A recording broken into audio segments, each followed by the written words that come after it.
모든 대학생분들이나 모든 사람들이 그런 건 아니겠지만 와서 다짜고짜 서울대학교 재료공학부에서 석박 통합과정을 하면서 대학원생 석주리 채널을 운영하고 있는 이석주라고 합니다. 석주리님 채널 영상을 봤는데 이 깔깔이를 입고 있는 아주 귀여운, 이거 진짜 거짓말 아니고 깔깔이 입고 오라고 말 안 했거든요. 아무 얘기도 안 했는데 입어야 될 것 같았어.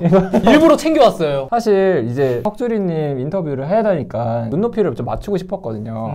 대학원에는 왜 가야겠다고 생각을? 뭘 도전하고 이런 걸 되게 좋아해요. 학부 때부터 국토대장정이든 해외봉사든 홍보기자든 별걸 다 해봤어요. 그리고 창업에도 관심이 있어서 창업에도 뛰어들 뻔했었습니다. 근데 창업을 하다 보니까 남들하고 경쟁력이 있기 위해선 나만의 특출난 무엇인가가 있어야 되겠구나 생각을 했었습니다. 그래서 전문성을 키우기 위해서 대학원 진학을 결심을 했습니다. 희망하는 연구실 선정이랑 선택 이런 것들은 좀 어떻게 했는지. 학부 때 가장 관심이 있었던 분야가 유기재료, 보분자 그쪽 분야였었거든요. 그래서 보분자 쪽으로 교수님들을 찾아봤는데 마침 서울대학교에 새로 부임하신 교수님께서 있으신 거예요. 사실 컨택이란 게 그렇잖아요. 안 되면 다시 해보고 안 되면 다시 해보고. 맞아요. 네, 그런 게 좀 있어서 뭐 안 되면 다시 해보지 뭐 라는 마음으로 첫 트라이를 해봤습니다. 자기소개서도 첨부를 드리고 영어 성적이나 이런 것들을 사실 교수님께서는 제 학업이나 이런 거보다는 제 성격을 많이 보신 것 같더라고요. 학업도 학업이지만 연구도 연구고 일단은 연구실 자체에서 지금 있는 인원들하고 잘 지내야 된다라고 교수님께서 생각을 하신 것 같아요. 그래서 조금 밝고 유한 분위기를 만들고 싶으셨는지 활기찬 활발한 학생을 뽑으려고 했었던 것 같아요. 그래서 운 좋게 첫 트라이 만에 그냥 와라. 그래서 운 좋게 들어간 케이스입니다. 대학원 진학을 결심을 했으면 희망하는 연구 분야를 먼저 찾잖아요. 그쵸. 보통 학부 때 들었던 수업 중에 학점이 잘 나온 여기 중에서 좀 찾거나 아니면 원래 본인이 관심 있었던 분야가 있으면 그 분야로 연구 분야를 정하거나 그렇게 정하고 난 다음에는 희망하는 연구실을 좀 찾게 되는 것 같아요. 그쵸. 그래서 이제 국내외 연구실 사이트를 돌아보면서 본인 연구 분야에 맞는 연구실, 흥미있는 프로젝트를 하고 있는 연구실들을 찾아보고 그렇게 해서 한 번 더 간추린 다음에 그 연구실 교수님한테 컨택 메일을 좀 보내게 되는데 컨택 메일을 보낼 때 팁이나 있으실까요? 사실 메일 같은 경우는 굉장히 간단했어요. 안녕하세요. 누구입니다. 여기에 관심이 있습니다. 감사합니다. 이석주 올림. 진짜 끝. 이렇게. 카톡 보내는 것도 아니고. 근데 저는 자기소개서 CV라고 하죠. 네. 커리큘럼 VT. 이거를 조금 자세하게 써서 교수님께 보내드렸어요. 내가 성적은 이렇고 영어 성적은 이렇고 학부 때 인턴으로 연구실에 있었는데 이런 활동을 했다. 이런 연구를 했다. 그래서 이렇게 쓰다가 아는 지인한테 좀 첨삭을 부탁을 드렸어요. 그랬더니 지인분께서 하시는 말씀이 교수님께서 너의 성격을 알고 싶어 할 수도 있다. 활동들 굉장히 많이 했으니까 이런 걸 한번 써봐라. 근데 그때 당시에 저는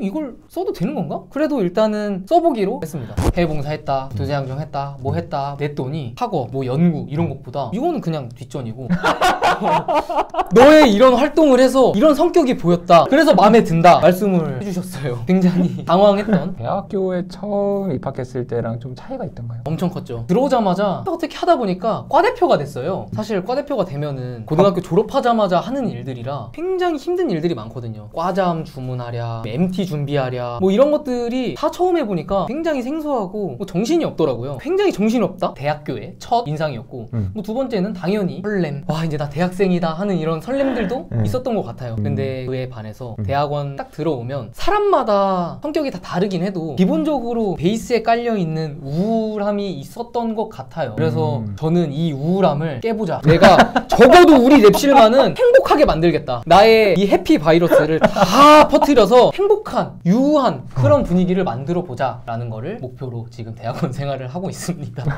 약간 말하다 현타온 것 같은데. 아니에요.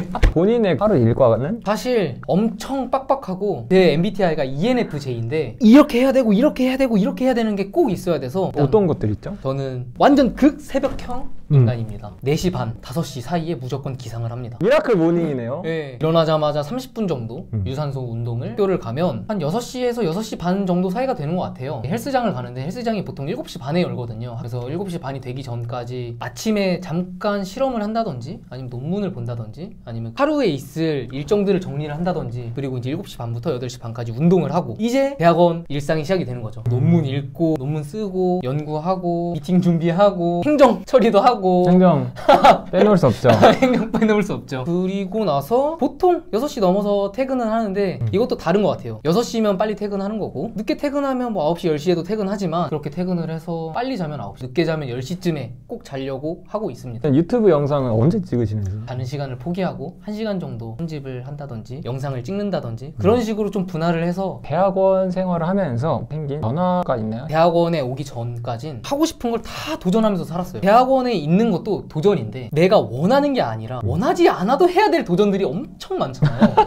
이런 것들이 있다 보니까 내가 하기 싫은 거에 대한 도전은 스트레스를 받을 수도 있겠구나. 혹시 수업 조교도 혹시 해보신 적이 소감이 좀 어떠신지? 처음 할 때는 내가 조교를 해도 되나? 라는 생각하게 되잖아요. 다들 나이대도 비슷한데 내가 누굴 조교로서 뭘, 이런 느낌들이 처음에 있었던 것 같고, 다음에는 일화들이 있는데 모든 대학생분들이나 모든 사람들이 그런 건 아니겠지만 와서 다짜고짜 왜 이래야 되냐, 왜 이러냐 화를 내는 경우들이 있더라고요. 대학원생들도 말 다 잘 통하거든요. 본인만의 생각을 얘기를 해주면 이렇게 생각할 수도 있겠구나, 이렇게 하면 되겠구나, 그냥 티키타카를 하면 되는데 와서 화를 내면은 저희도 사람인지라 상처받고 그런 경우들이 있는 것 같아요. 저희도 이제 학부생일 때가 있었으니까 그쵸. 성적이 좀 중요하고 성과가 중요하다는 거를 저희도 공감하고 있기 때문에 왜 그렇게 하는지는 이해가 안 되는 건 아닌데, 그래도 같은 내용이어도 조금 더 잘 말해주면은 저희도 사실 학생들을 도와주기 위해서 있는 사람들이기 때문에 최대한 좀 잘 해결될 수 있는 방향으로 방법을 생각하려고 하거든요. 저희의 이런 모습들을 좀 알아봐 주셨으면 좋겠고 잘 지냈으면 좋겠습니다. 대학원 진로를 추천하시는지. 확실한 동기 아니면 확실한 목표가 없으면 오지 않는 게 맞지 않나. 내가 정말 목표가 있고 하고 싶으니까 해도 어느 정도 그 우울한 분위기에 찔리게 되는 인원들도 있는 것 같은데, 심지어 목표랑 동기도 없어. 그러면은 여기에 있는 게 조금 더 힘들지 않을까. 애니 대사도 있죠. 어설픈 각오로 일하다가는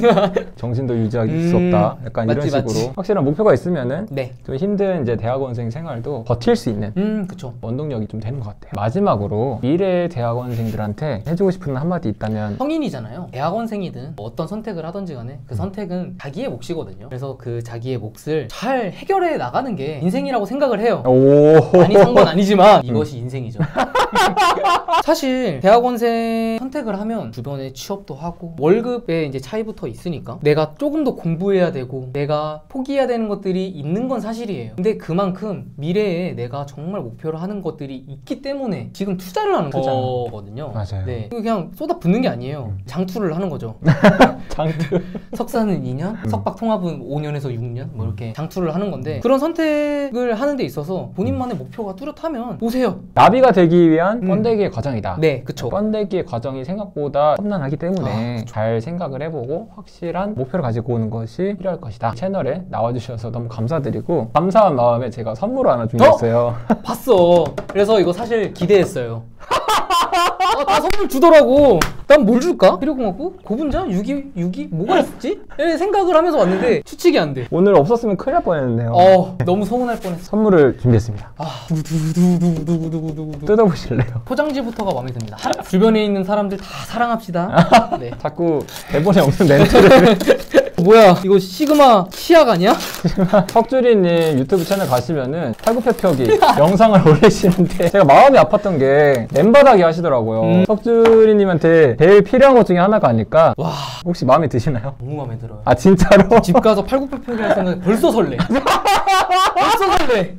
유동치고 있어. 오늘 함께 하신 소감 좀 여쭐게요. 대학원생 생활이 뭐 다 우울하다고 하는데 행복하게 지내려고 하기도 하고 새로운 도전도 많이 하면서 새로운 취미도 가지면서 하는 인원들이 되게 많거든요. 여기 와서 우석사님 만나서 좋은 기운 받고 너무 좋고, 저도 너무 좋고, 지금 뭐 하늘을 뚫었는데 여기 지금 제 기분이 앵글 나가는데요. 저기 저 천장까지 뚫을 것 같아.